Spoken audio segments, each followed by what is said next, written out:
देश के दुश्मनों ने भी देख लिया, जब सिंदूर बारूद बन जाता है तो नतीजा क्या होता है।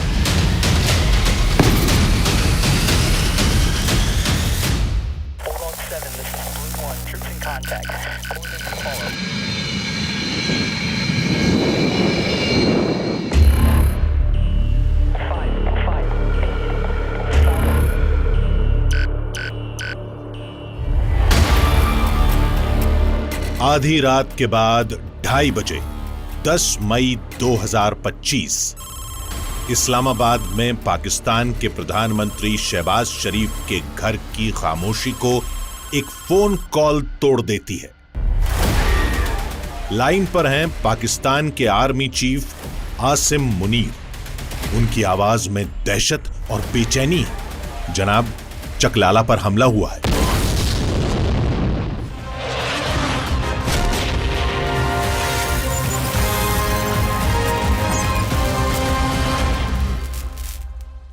नौ और 10 की दरमियानी रात में तकरीबन 2:30 बजे सिपा सलार जनरल सैयद आसिम मुनीर ने मुझे सिक्योर फ़ोन पे मुझे बताया कि वज़ीर-ए-आज़म साहब, हिंदुस्तान ने अपने बैलिस्टिक मिसाइल अभी लॉन्च किए हैं, एक नूर खान एयरपोर्ट पे गिरा है और कुछ और दूसरे इलाकों में गिरे हैं।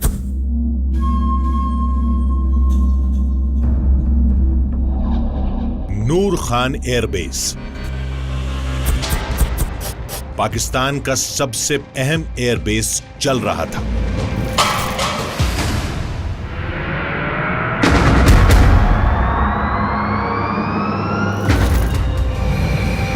ये कोई सिंबॉलिक स्ट्राइक नहीं थी, ये सटीक हमला था और बेहद घातक था। भारत ने वो कर दिखाया जो पहले कभी सोचा भी नहीं गया था। It was building up. ये सब कुछ 22 अप्रैल को पहलगाम में हुए हमले के बाद धीरे धीरे इसका माहौल बनता गया था। मुझे लगता है कि बाकी सबकी तरह मुझे भी यकीन था कि भारत की तरफ से ये जवाब जरूर आएगा।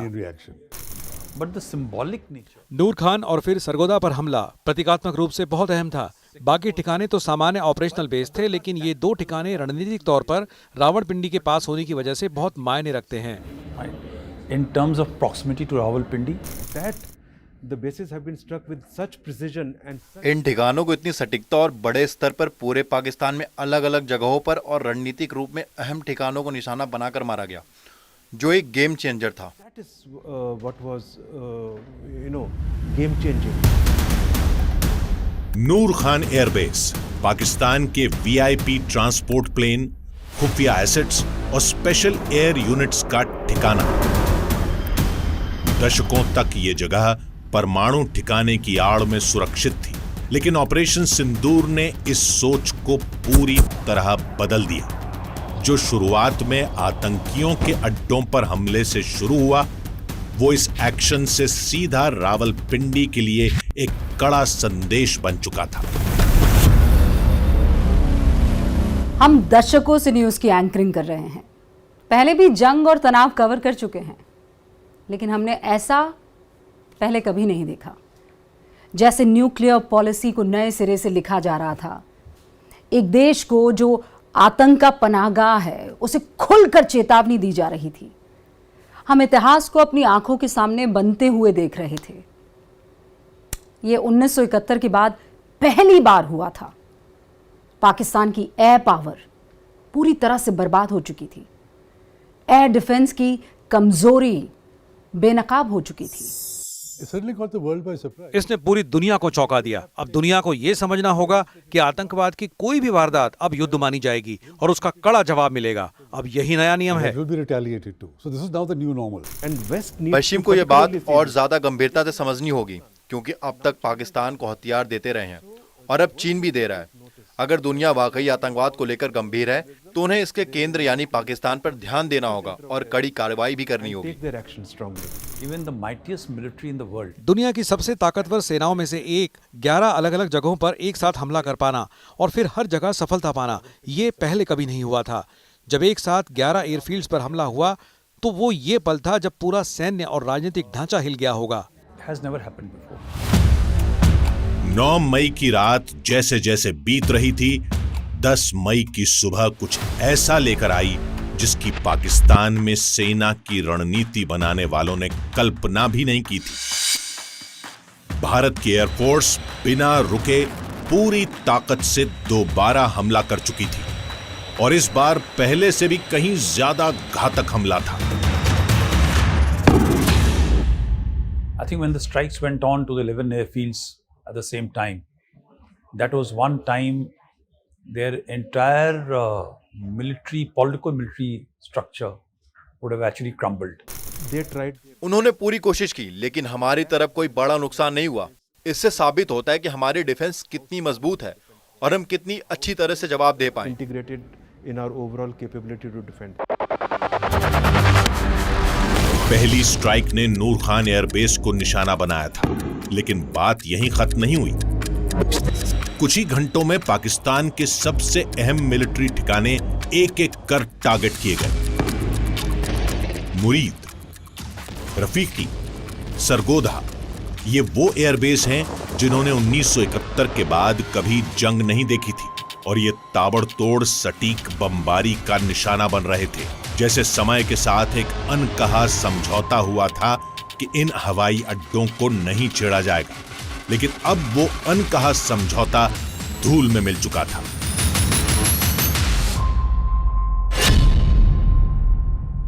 We have targeted the length and breadth of the adversary.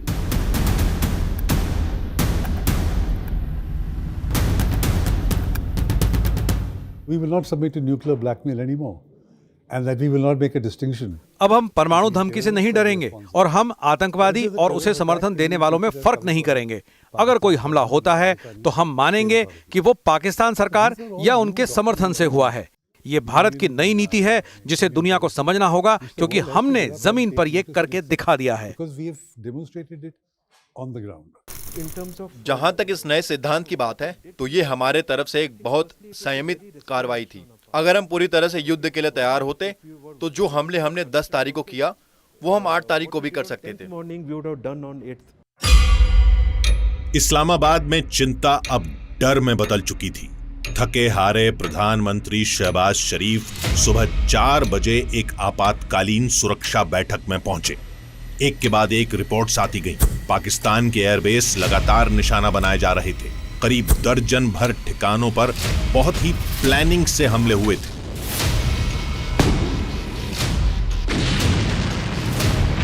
ये 1971 के बाद पहली बार हुआ था।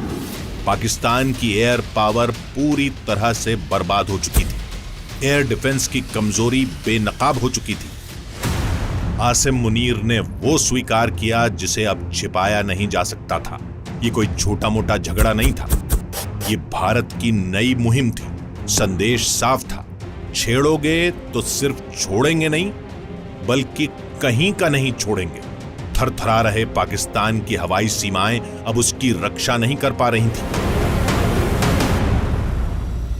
अब इससे इनकार करना मुश्किल था कि भारत ने पाकिस्तान की फौज को जबरदस्त तरीके से चोट पहुंचाई थी और मुनीर की सेना की फजीयत हो चुकी थी। So while they have been trying for 4 years to do something, पिछले 4 सालों में वो कुछ करने की कोशिश कर रहे थे, लेकिन ये एक गलती या हद से ज्यादा बढ़ने की कोशिश। उनके लिए ये उल्टा पड़ गया और जब बात उल्टी पड़ी तो वो सीधे अमेरिका के पास भागे। where have they gone?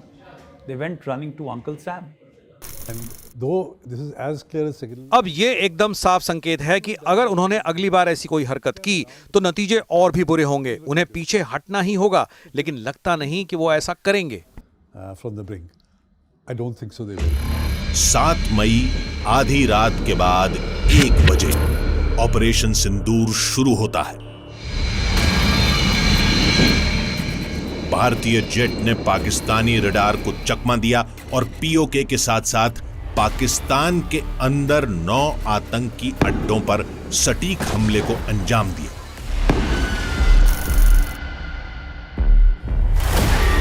Bahawalpur, मुरीद के, मुजफ्फराबाद, भिंबर, गुलपुर, सियालकोट, चकमरू, कोटली और बाग। मकसद साफ था, पीओके और पाकिस्तान में आतंक के ढांचे को पूरी तरह तबाह करना।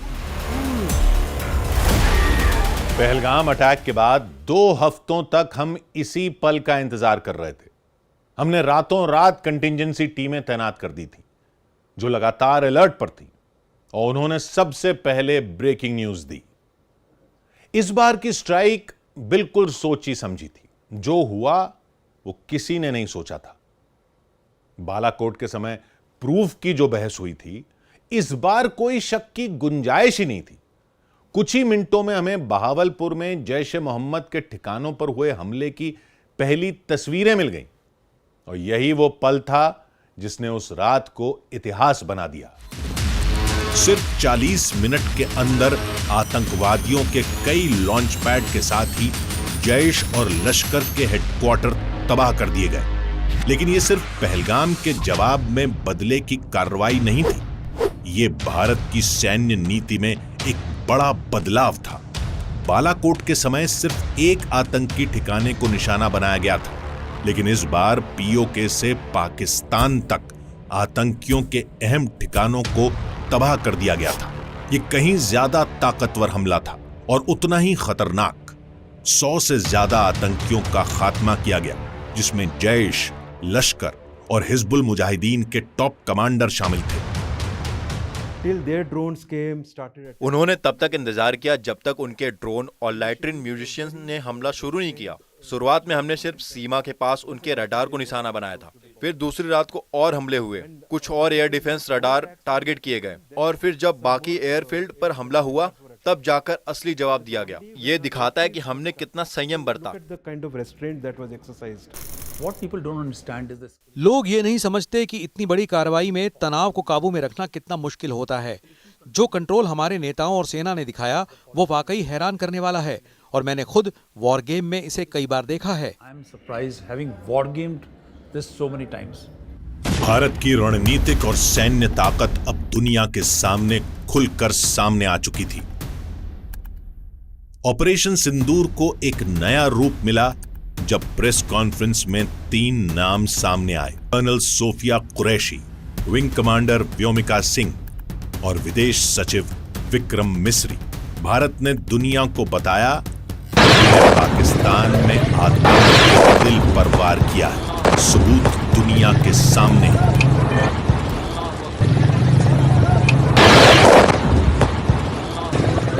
ऑपरेशन सिंदूर 22 अप्रैल को पहलगाम में हुए विभत्स आतंकवादी हमले के शिकार मासूम नागरिकों व उनके परिवारों को न्याय देने के लिए लॉन्च किया गया था।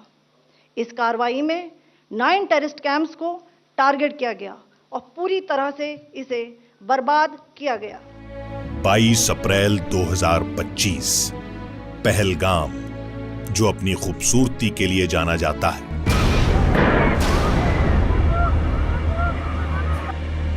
मासूमों के खून से लाल हो गया। 26 भारतीयों को बेदर्दी से मार डाला गया।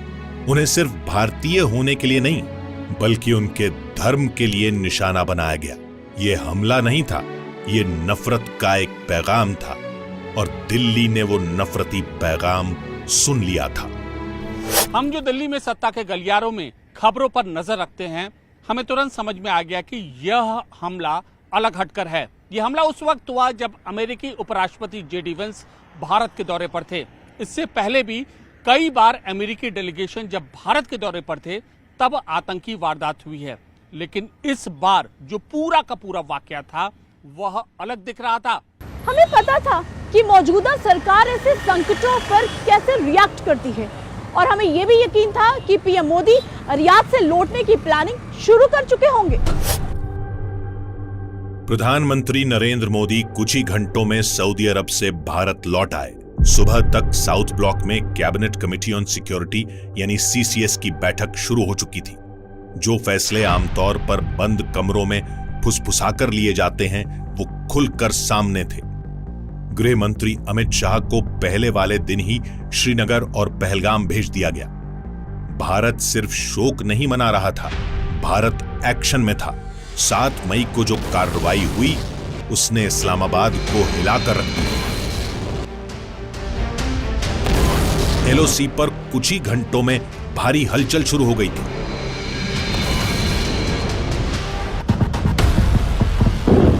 पाकिस्तानी आर्मी ने इंडियन बंकर्स पे लगातार फायरिंग की और केरन एरिया में अभी तकरीबन 4 मकानों में आग लगी है और काफी सारे मकान जो हैं वो डैमेज हुए हैं। कहा था केंद्र सरकार ने सुरक्षा तंत्र को मजबूत करेंगे और जिस तरीके से उन्होंने पहलगाम में मारा है उसी तरीके से वहां जाके मारेंगे और आज वही हुआ है। भारी तादाद में नुकसान जो है वो पाकिस्तान का हुआ है। भारत की ओर से स्ट्राइक हुई है, हमें ऐसे धमाकों की आवाज हमें लगातार सुनने को मिली है। देखिए ये अगर आप पहाड़ी देख सकते हैं, ठीक इसके पीछे लाइन ऑफ कंट्रोल का इलाका और वहां से लगातार पाकिस्तान की नापाक हरकतें जारी हैं। 8 मई की शाम पाकिस्तान ने जवाबी कार्रवाई में ड्रोन और मिसाइल अटैक की कोशिश की। निशाने पर थे भारत के 14 सैन्य ठिकाने, लेकिन हर एक हमले को भारतीय डिफेंस सिस्टम ने नाकाम कर दिया। इंटीग्रेटेड डिफेंस ग्रिड और S-400 सिस्टम ने बेहद सटीक काउंटर अटैक से पाकिस्तान के हर हमले को हवा में ही नेस्त नाबूद कर दिया। तीनों सेनाओं के प्रमुख एक स्पेशल कंट्रोल रूम से इस पूरे डिफेंस ऑपरेशन को लीड कर रहे थे। अब ये भारत का अपना आयरन डोम बन चुका है। ऑपरेशन सिंदूर के कुछ मिनट बाद ही हम सब वॉर जोन से रिपोर्टिंग करने के लिए दिमागी तौर पर तैयार थे, लेकिन जो हमने देखा वो हमारे रिपोर्टिंग के करियर में यहां पहले कभी नहीं हुआ था। जब बॉर्डर और लाइन ऑफ कंट्रोल पर हलचल तेज हो रही थी, दिल्ली में डिप्लोमैटिक हलचल बहुत तेजी से चल रही थी। विदेश मंत्री डॉक्टर एस जयशंकर ने सऊदी अरब और ईरान के विदेश मंत्रियों से मुलाकात की। संदेश सीधा था, भारत जवाब दे चुका है। अगर पाकिस्तान आगे बढ़ा तो हम एक्शन से हिचकेंगे नहीं। भारत का पश्चिमी देशों को मैसेज हमेशा से साफ रहा है, अपने बचाव का हक भारत कभी नहीं छोड़ेगा।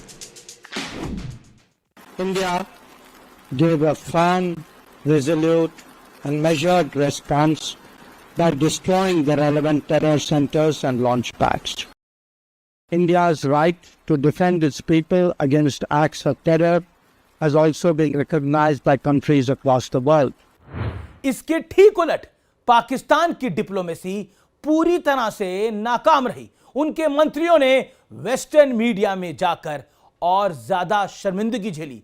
सबको पता है कि पाकिस्तान की सियासत अब उनके हाथ में नहीं रही, लेकिन उनके नेताओं ने जो फजीहत करवाई वो अभूतपूर्व थी।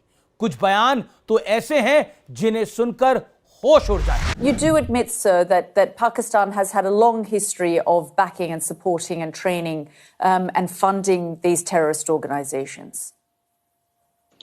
Well, we have been doing this dirty work for the United States for about 3 decades, and West, including Britain. As far as what the defense minister said, I don't think that it's a secret that Pakistan has a past as far as extremist groups are concerned. Let's start with this very specific allegation of 5 fighter jets shot down.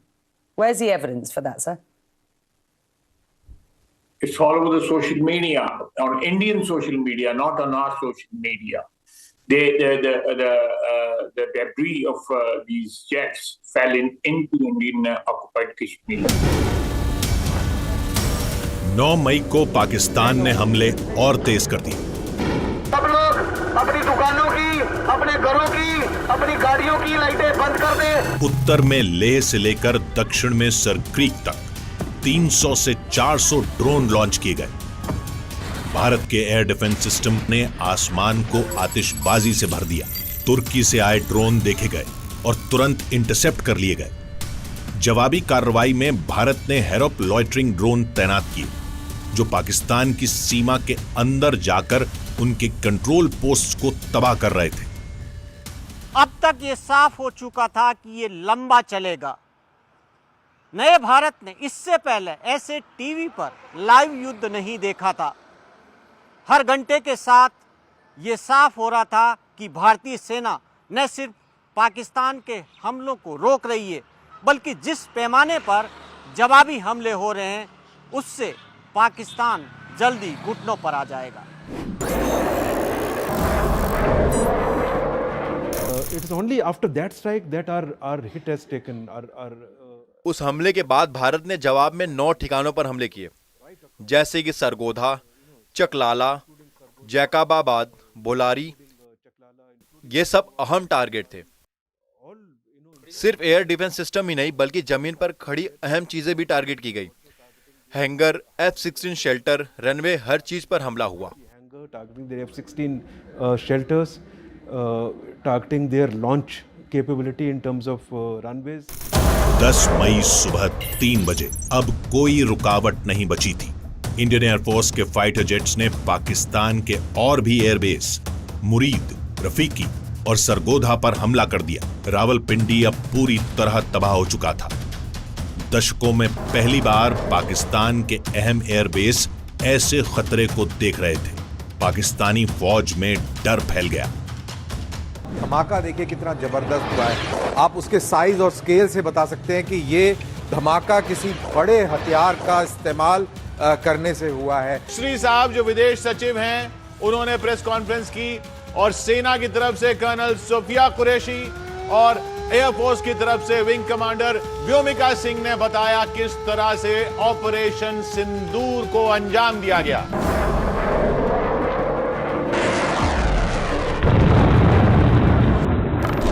लेकिन जो हमला पाकिस्तान को पूरी तरह झुका गया वो था सरगोधा एयरबेस पर किया गया सटीक प्रहार। सरगोधा की लोकेशन केरन हिल्स के पास है, जो पाकिस्तान का न्यूक्लियर वेपन स्टोरेज जोन माना जाता है। जैसे ही हमला हुआ, पाकिस्तानी मिस इंफॉर्मेशन मशीनरी चालू हो गई। अफवाहें उड़ाई जाने लगी कि न्यूक्लियर लीक हो गया है, लेकिन जल्द ही इन सब बातों को सिरे से खारिज कर दिया गया। फिर भी यह ऑपरेशन का टर्निंग पॉइंट था, जिसने पाकिस्तान के मजबूत बताए जाने वाले रेजिस्टेंस को पूरी तरह तोड़ दिया।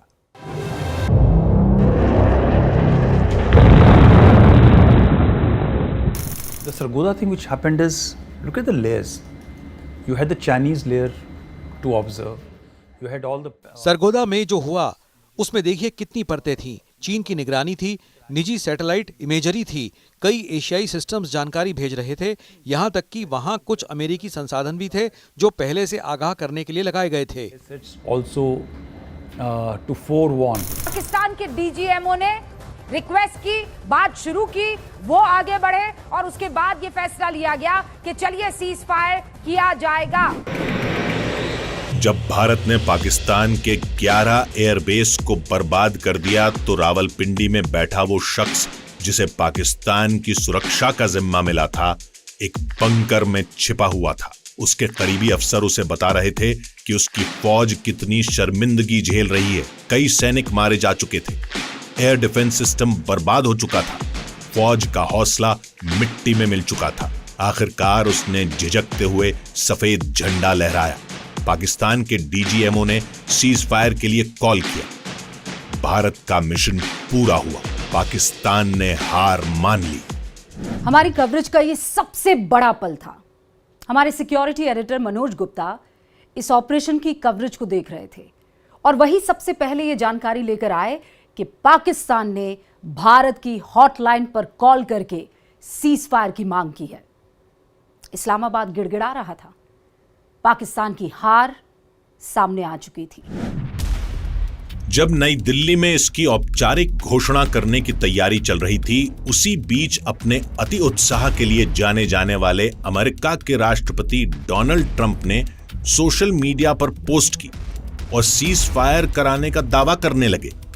लेकिन भारत ने तुरंत साफ कर दिया कि कोई तीसरी पार्टी मध्यस्थ नहीं थी।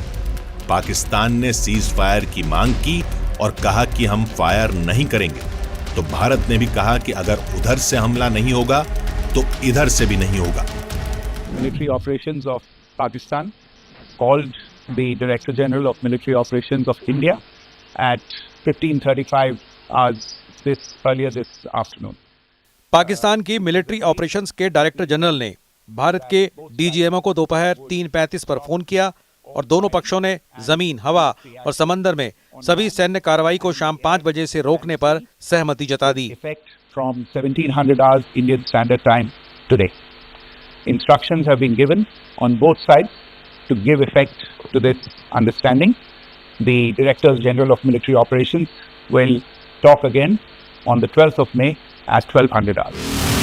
पाकिस्तान में अब हकीकत धीरे धीरे सबको समझ आ रही थी। नेशनल असेंबली में हार और अपमान की फुसफुसाहटें शुरू हो गई थी। भारत की तरह वहां कोई एकजुटता नहीं थी, बल्कि कई नेता खुद अपने प्रधानमंत्री का मजाक उड़ा रहे थे। अगर शेरों का लश्कर उसका सरदार गीदड़ हो तो वो नहीं लड़ सकते, वो जंगे हार लेते हैं।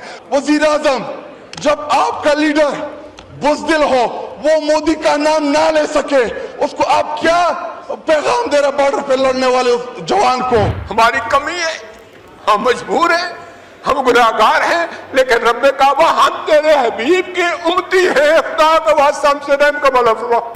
This is largely an air battle, if you can call it that.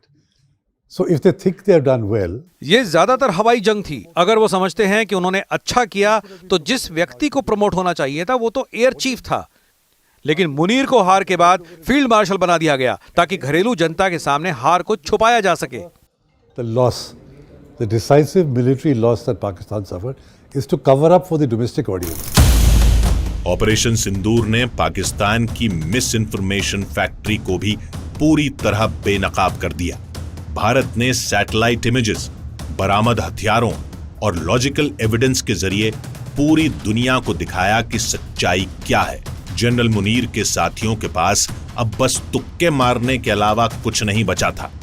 Global experts ने इसे साफ तौर पर भारत की जीत कहा। भारत माता की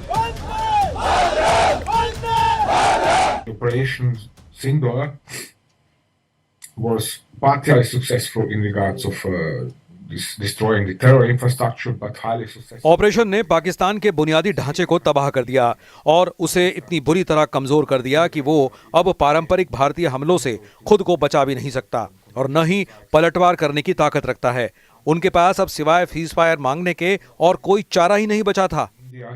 And had no other option but to sue for ceasefire.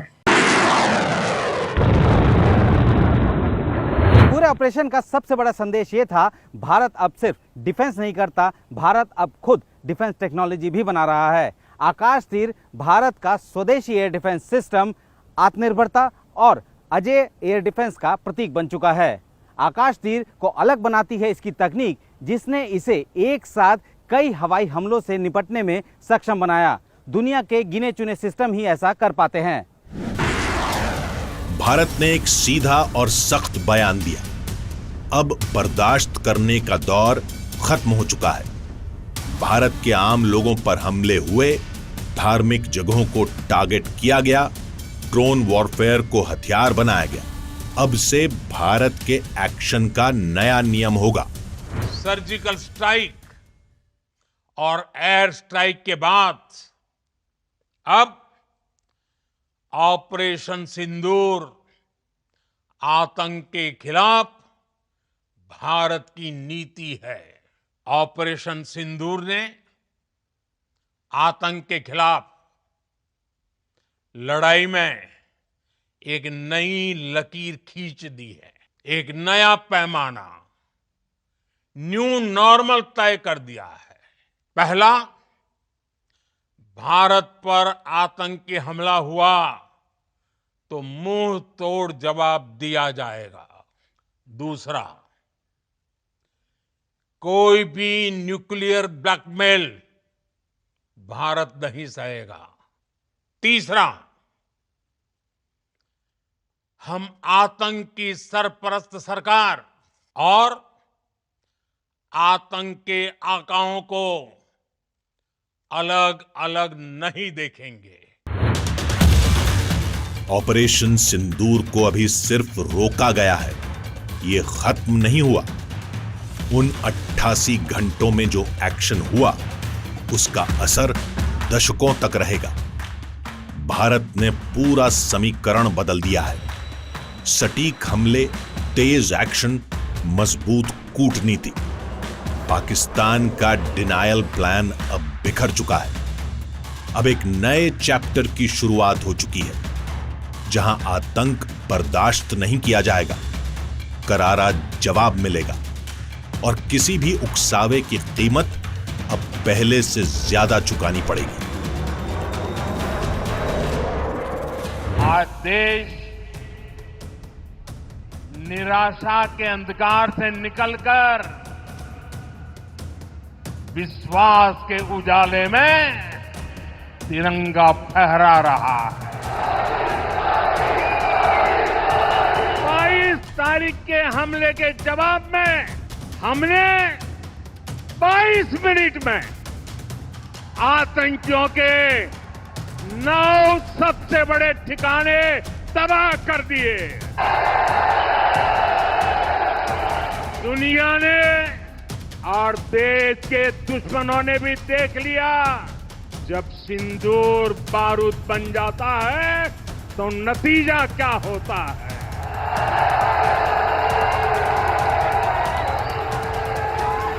और आर्मी के सभी जाबाजों, बीएसएफ के अपने शूरवीरों को सैल्यूट करता हूं।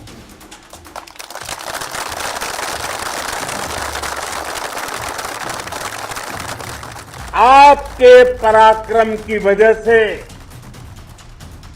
आज ऑपरेशन सिंदूर की गूंज हर कोने में सुनाई दे रही है।